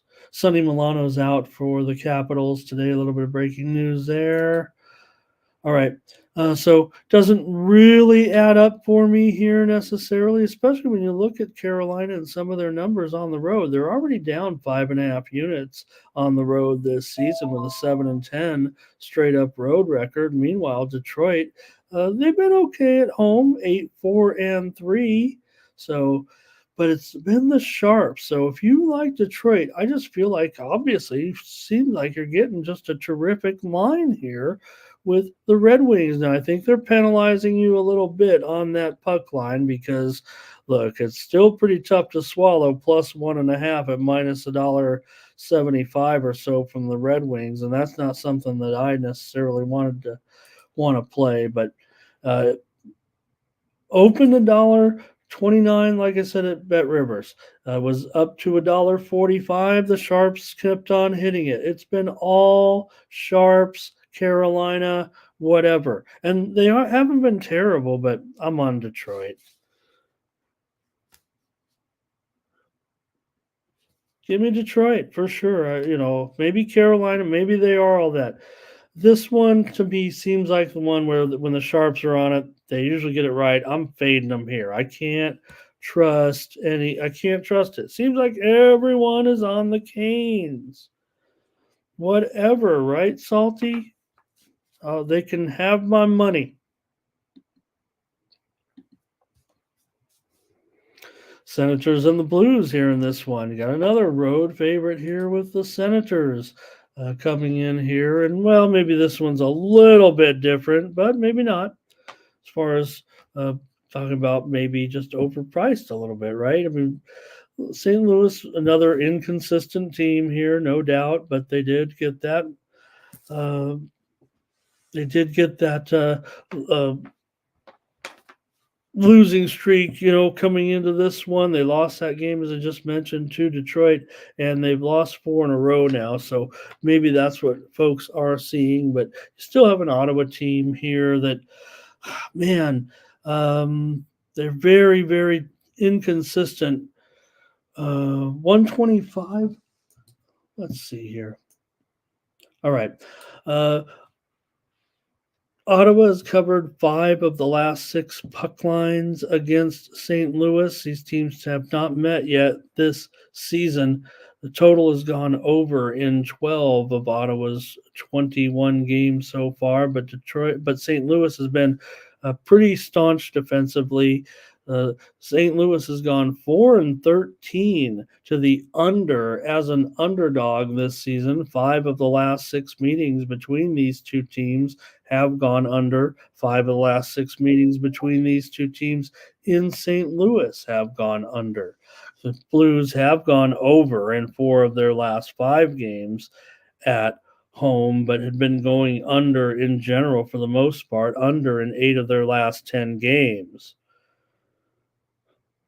So just seems kind of tough, though. Like Ottawa on the road, I don't necessarily want to trust them, but man, the Blues just so inconsistent here. So I'm still going to probably be on the Blues. I'll take them at even money tonight. Ottawa on the road so far this season, they've been okay. I mean, but here's the thing, right? You're an Ottawa team that is in last place. Now, okay, maybe the Atlantic Division is the best division. Are they the best division? I don't know. Trying to just determine up and down the whole division. I think in the Pacific, the teams are just a little bit too weak. So, but Ottawa here in last place, but this is only their seventh road game of the season. So it just seems like to me they maybe have been benefiting a little bit from playing at home. Now they haven't been great; they're just 8-9. But you're going to be a little bit better. You're supposed to be better at home, right? We think of it in general. Hello to Billy. A great job last night on some of your handicapping on the show. Nice to see you. And I was watching last night the guys. Had a fun time in the chat. And here's Ray on the Senators today. Maybe Ray and I will be in a little bit of a challenge here. I'm going to take the Blues in this one over the Senators, a little bit of plus money. And I would think we could get to a seventh to a 7th goal in this one, but I'll reserve judgment. Give me the Blues tonight at home. And let's just look at the goalies here on a couple of sites. Yep, looks like Bennington and Corpusalo. On the rest of the card, at least the games we've covered so far, it looks like Husso is maybe the only goalie that. Oh, Samsonov has now been confirmed as of 5 minutes ago for the Leafs. So Samsonov is in for sure. Husso probable. And that's really all we've seen from confirmed goaltenders here today. Thanks, Mike, for your hockey today as well. All right, the Flames are at the Wild here in this one, and I saw some widely reported steam just come in a little bit of a little while ago here on this one. I saw this one get steamed here to the over. In fact, that line on the screen may need updating. It's 6.5 flat right now at the station. All the Vegas books are 6.5. Looks like online they're still hanging on here to 6 over for the most part, but I'm showing 6.5 flat now at a lot of spots for the Wild at home over the Flames. Maybe the Flames are taking a little bit of action. This line does look highly inflated from an opener as low as $1.40 at Bet Online and $1.42 at many other spots, and now all the way up here to $1.70. The widely reported steam did come in on the Wild as well. They steamed the Wild here about 3 hours ago, and they steamed them at $1.50 to get up to this $1.70 price. I don't know. I mean, it seems like a little hot. Seems a little bit high for Minnesota. They have covered the puck line in 6 of their last 7 matchups. Calgary has covered the puck line in 8 of 10 meetings here against, in general, against Minnesota, and 9 of the last 10 meetings here in Minnesota between these two teams have gone under. Right now, for these two teams, mostly we've seen overs from these two teams. Calgary is 10-6 to the over on the road so far, and Minnesota 6-4 the over at home. Calgary's 18-10 to the over so far this season. Now, Calgary not too good on the puck line, just 6-10 on the road. Minnesota 14-10 on the puck line overall. We'll mention that Minnesota, let's see, what was that last? Oh, the Seattle game. That's right. They beat Seattle 3-0 on the road to snap a 2-game losing streak, and they're back home now after that 4-game trip across to the Pacific Northwest, where they had wins over Calgary and Seattle and losses to Edmonton and Vancouver. Meanwhile, for the Flames, they come in here on a 3-game losing streak, but they did hang in there. Remember, they lost to Vegas 5-4, and they lost at Colorado 6-5. So they played pretty well. This puck line, though, is pretty expensive, certainly if you want to take the Flames and lay $1.75 or so at plus a goal and a half. All right. Well, for me in this one, maybe, just maybe, I'm going to end up here on the under with the Flames and the Wild. Yeah, I think if we can get that 6.5, that's going to be the way I'm going to look. Give me the under, the Flames and the Wild. All right, next up, the Lightning here and the Oilers. Oh, the Oilers have come all the way back, haven't they? And are on this winning streak right now. Great job by Edmonton. They're starting to click again. If anything, it just looks like the when Edmonton is on a roll. Forget all that from the first part of the season. They have this winning streak here right now, and they're a big $1.65 or $1.70 favorite here in this one over Tampa Bay. Now these two teams have pretty much identical records for the most part, but again, Edmonton 8-game winning streak right now, and it feels pretty good.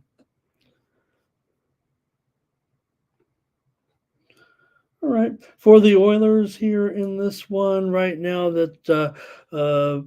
let's see, uh, Tampa Bay's covered the puck line in 9 of the last 13 meetings between these two teams. These two teams met already for their first meeting of the season back in Tampa Bay in November the 18th. It was a 6-4 Lightning victory at home.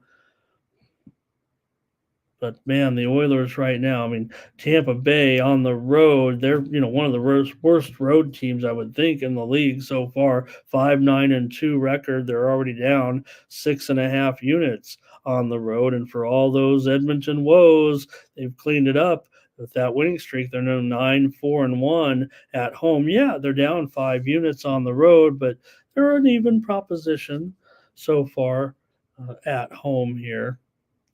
And with that type of role, it feels like maybe this still could be considered a little bit of an inexpensive price. Feels like the Sharps are laying the lumber here with the Oilers in this one. See if you guys have anything here. Might have missed your comments on the last game. Here's Jeff. He's on the Oilers puck line. Matt's on Edmonton. Ray is going under. There it is. Jeff had Minnesota in that last game, and Salty had a draw. Thought you guys had left me on the hockey coverage. 3 dozen in here. Thank you very much for joining me today. We'll have a couple more games, and we'll get on out of here. So, all right, make the call in this one. Let's do it. And I would think for me, I'm just going to end up here. Man, this is probably my confidence on the confidence game here, confidence pool tonight. Probably this is probably the lowest one it feels like, but pretty good streak. Oh, do I have the wrong graph? Did I put the wrong graphic up? Sorry about that. Oh, did I delete it?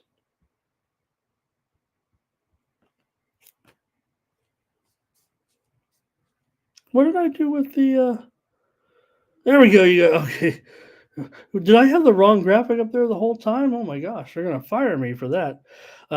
We are talking Lightning and Oilers here, right? Yeah, we've been talking about this one the whole time with that Edmonton winning streak. Total's gone under in 4 of the last 5 games here for the Lightning, and man, the Oilers, yeah, they are scoring goals, but all right, let's take the Oilers here. Keep it rolling on the money line tonight. They're red hot. I've got to have them.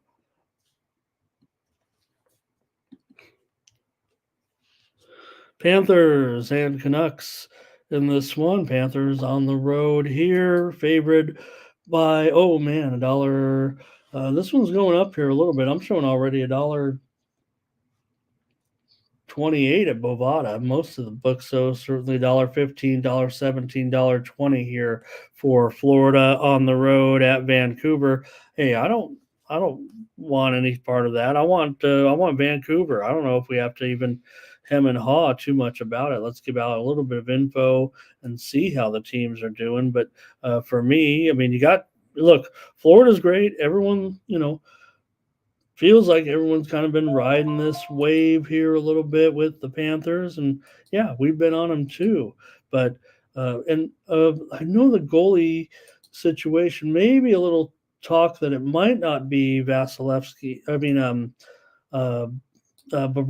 here tonight, but right now I think it is. So going up against Demko in this one. I mean, both goalies are having pretty good seasons, both at 91% save percentage, a couple of shutouts, and goal against average under 2.5 for both these guys.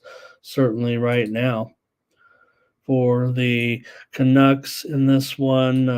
Like I said, uh, they've been, one of the more pleasant surprises certainly so far this season. And look at, their record at home, for example. I mean, 11-3-1, one of the best home teams in the league. They're up 4.5 units, riding this 3-game winning streak currently right now with wins over Tampa Bay here at home, Carolina here at home, and Minnesota to ride this current winning streak for the Canucks. For Florida, they're coming off of a loss at Seattle. They beat Columbus to start this road trip, and while they are, uh, you know, faring pretty well, especially on the road at 8-5-2, just it seems like they're favored just a little too often or a little too much, and that might be the case here. I don't want them as road favorite against a Vancouver team that's certainly playing pretty decent.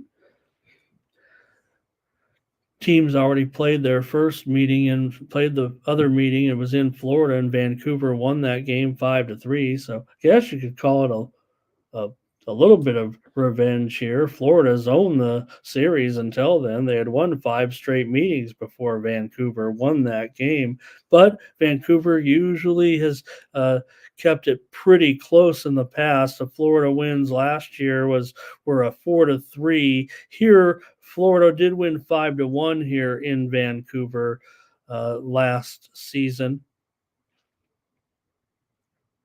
And also, 4-1 or 5-1. So, but this seems different for Vancouver right now, and I'm going to take them tonight at even money or minus $1.05 or so against Florida. One more, and that's going to do it for the show. It's the Kraken at home hosting the Blackhawks tonight. And the Kraken, a big favorite here, 230, maybe even up to 250 right now. Let's get that game up. Oh, sorry about that. I missed some of your plays there on the last one. Thanks, R. Tomps. He's got Canucks and under. And Shram. Gamble said, he's asking you guys in the chat. He said, you guys, if you had 1,000 of your hard-earned money to put on any of your hockey plays, which one would it be, chat? Gamble wants to know. I already cost Gamble a dime last night, so I don't want to, his hard. He works hard for the money. You better treat him right. And he wants that winner here tonight. I've just given him 7 plays so far. Oh, he wants it from me. All right. Well, here's the thing, Gamble. Can't tell you. I'm not going to give you. You are great. You're a great contributor. I know I gave you the Kings last night. We lost that $1,000 and PayPal you it later. But here's the one. I do have to say this. Jeff says, give me Edmonton. And while I am sorry that the Kings didn't win last night, I'm mad they didn't win. I'm a Kings fan. Don't forget, Gamble, that my best plays are going to be over at Tony'sPicks.com. My best plays. I'm a tout. I'm a paid tout here. I look at the whole card, then I put like my best 5, 7, 9 plays over at Tony'sPicks.com, where you can get my premium picks. These are my best picks over there. You could even get my hockey plays. So when I give you the play, it's just going to be like my 3rd, 4th, or 5th best play. That's just the way it's got to be, Gamble. So, certainly I'd love your support and get my premium pick plays there. If you look at my record in hockey on the website, it's pretty darn good. You go to the Who's Hot there, and you can look at the NHL. Let's see what we got. NHL for what? This year, is it? Let me see. There I am. So this does not all this season. This dates back to last season. But here on the website, I'm up now 21, even with kind of flatlining it here over a week or two for sure. We are up 21.88 units with my premium picks here from our very accurate scoreboard here.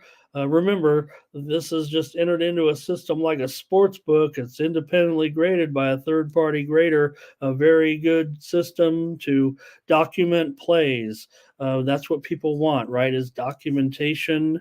And I don't have anything to do with this site other than being an independent contractor. I am paid on commission here at the site. I'm not an employee of Tony's Picks. The general manager and Tony, they are very fair and honest guys. I'm getting to know them here for 2 years now as a member of this team. And you see also, look at that, Mindy and I, our record's still up there from our show together there. So up 35 units with my hockey plays in relation. So just want to point that out, my friend. And I'm not trying to sell you on it. You're going to get a free pick here right now on this last game. But you wanted the pick to put $1,000 one game. A guy of all the guys out there on the internet that might have all this, and here I am, Mr. Landscape, that believes that the way to play this game is to play many games and not just one or two plays, because I don't believe you can sustain having a long enough winning streak unless you're putting $1,000. I guess 1,000 would work, but again, you're going to need to hit. In order, if you're trying to make a living on doing this, like I do. Look, I have my premium plays, but a lot of times, a lot of live betting goes on and things like that. I'm trying to grind out a living here because Ramon's getting too old to go back to work. It feels like so. These guys are just very fair and very honest and give me the opportunity to put my plays here into the system, and they keep track of it right here. So talk about no doubt about it, Gamble. And I'm not saying that my system is right for anybody either. In fact, everyone should adopt their own, what they feel comfortable with. So it just feels like you're saying you like to do business this way. I don't do business the same way you do, but you do want my one best play, even though I'm a guy who tries to grind out and hit that. We always say 53, 55, 56%. It's a little bit different when you're talking about money lines and everything, right? Because if anything, again, you just need to hit that winning percentage and it should all work out in the end. So, all right, let's take a look at it with the Blackhawks and the Kraken. And I think if I'm going to give them my play, let's go with the Edmonton Oilers. I mean, let's take a team that's won 8 games in a row.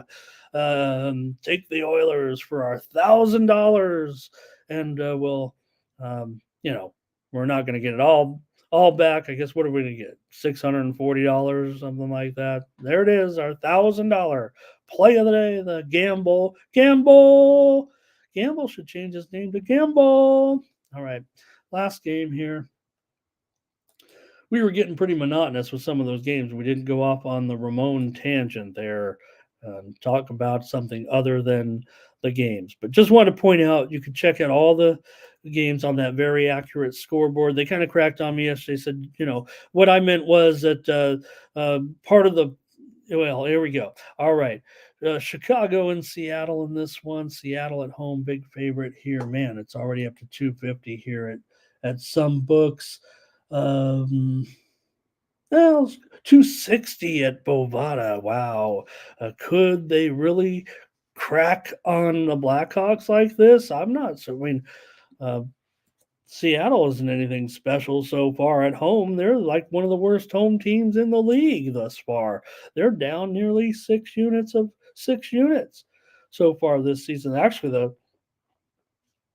Kraken, we talked about, all last year how good the Kraken was. Hey, right now, no bigger loser than the Seattle Kraken. They're down 11 units for backers so far this season. It has not been good. We know Chicago is not good, but they're probably worth a crack here against the Kraken. I'll take the Blackhawks on the puck line at minus $1.20 is our play in this one. Blackhawks, nothing special. They're not getting it done on the road necessarily, but they are 4-11. But for a team that's 7 games under 500, the Kraken are just down. I mean, the Blackhawks are barely down a unit. They're down 1.2 units on the road this season, despite a 4-11 record. That's because they're always getting a big, healthy plus price here, and we'll just take them on the puck line because we want to win right now. And yesterday we did have some winners on the ice. I didn't really review, but the show's over if you want to go.